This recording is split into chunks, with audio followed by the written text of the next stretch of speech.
What I think is one of the root causes of this conflict that we're having between men and women. Obviously, this doesn't apply to all men, but most. And that is, I don't know how to convince them that they are supposed to care about other people. If you haven't already seen Hope's video by this point, go back and watch it. She's talking about a topic that comes up time and time again.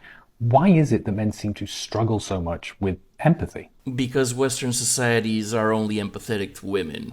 It ain't rocket science. Some men don't want to date you. They literally want to be you. Ugh. Brother, ugh. What's that? What's that, brother? Okay, jokes aside, I'd never trade my biology for yours, even if that were possible. Not because I hate women, quite the opposite, but because I just really love being a man. What? I mean, we get to be space marines and you don't, so yeah. For the Emperor! For the Emperor!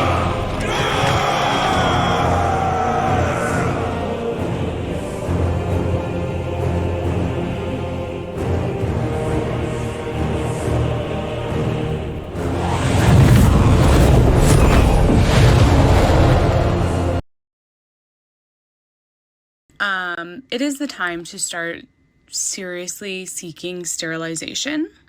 If you are done having kids, if you never want kids, if you're not on birth control, I don't care if your partner has a vasectomy, like, it's still imperative that you seek protection for your body. Now, if her man has already sterilized himself by getting a vasectomy, why would a woman also sterilize herself to avoid pregnancy?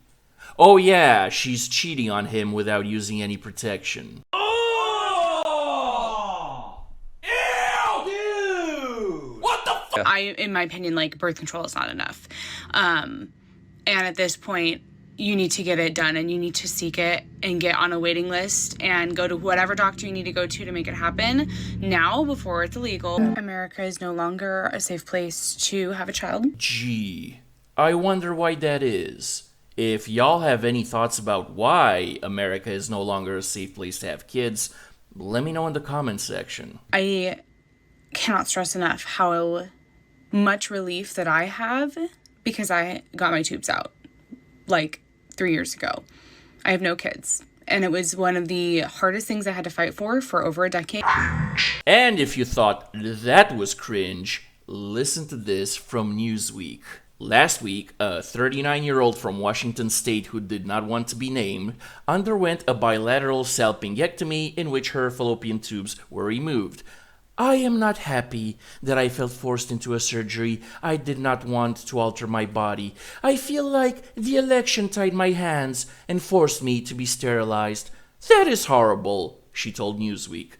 I paid too much attention to the vitriol that Trump repeatedly spit during his previous term, she added, and I am keenly aware of the people he keeps around him and in his ear, who all seem to see women as incubators and possessions to subjugate. Bruh. The woman scheduled a sterilization appointment in October, fully planning to cancel the surgery by the day after the election, assuming Kamala won.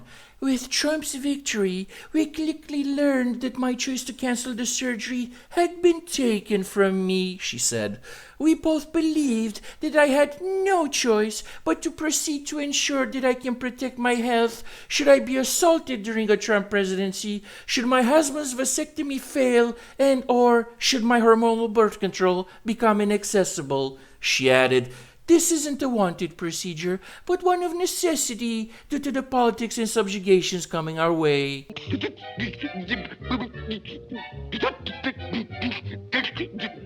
Again, husband has vasectomy, but she still sterilized herself to avoid pregnancy. Propaganda tool. Now, sweeties, as someone who didn't have a horse in the race in the latest US elections because I live in Europe, I think we need to use logic. How dare— If liberal women sterilize themselves because Trump and the Republicans won the elections, those liberal women will not give birth to new liberals to vote against Republicans in the next elections. So, in a little over 20 years, America will essentially become a one-party country.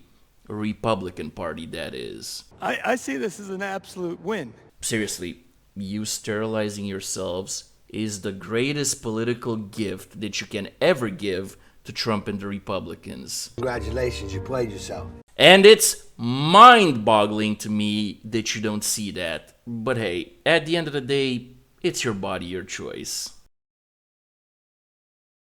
Google the richest women in the world, like where they got their money from. It's rough. It's rough out there, guys. I want to talk about it being tough out here, because we can talk about it being tough out here. I'm going to tell you something that if you don't know will absolutely blow your mind. And I'm going to need you to stay with me because this affects you even if you don't think it does. Worldwide, 2% of venture capital funding goes to women founders. If you're listening to this and you're not an entrepreneur, you're going to be like, okay, cool, I don't want to start a business. That's not a problem for me. How many times have we sat next to a man that's been like, oh, the gender pay gap doesn't exist. It's illegal. You can't be paid a different amount for the same job. And therefore, we do have gender equality now. Absolutely not. If you look around and you look at your phone, you look at the software you're using, you look at the clothes you're wearing, I can bet that the very large majority of that will have been made because of venture capital funding. So you look at that list of richest women, right? You look at that list of richest men. What have they done? They have built companies, and they have built companies through getting venture funding. It is almost impossible to grow a big business without getting venture capital funding. Earlier this year, when my 2 male co-founders decided to start a company with me, their chances of raising funding for that business decreased by 81.5% by just adding me as a co-founder. Adding someone, a whole person with a great education who's built successful businesses before, adding me to the co-founders decreased their possibilities of raising funding by 81.5%. Fine, you don't care about that. Let's talk about how this— Oh, shut up. Look, sweetie, if we're going to talk about funding for women's projects, I think we're all going to agree that there is no bigger project than becoming President of the United States. And for that project, Kamala Harris, who is a woman, was funded with $1.5 billion to win the election. And not only did she lose miserably, she racked up $20 million worth of debt besides the $1.5 billion she had in donations. So maybe that's why only 2% of venture capital funding goes to women.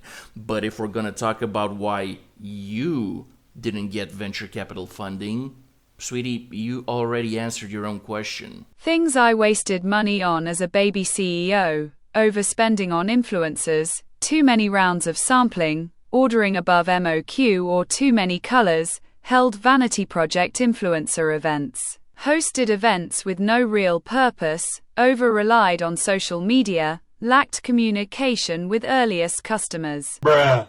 See, this is why girls can't be Space Marines. And that's the bottom line, 'cause Stone Cold said so.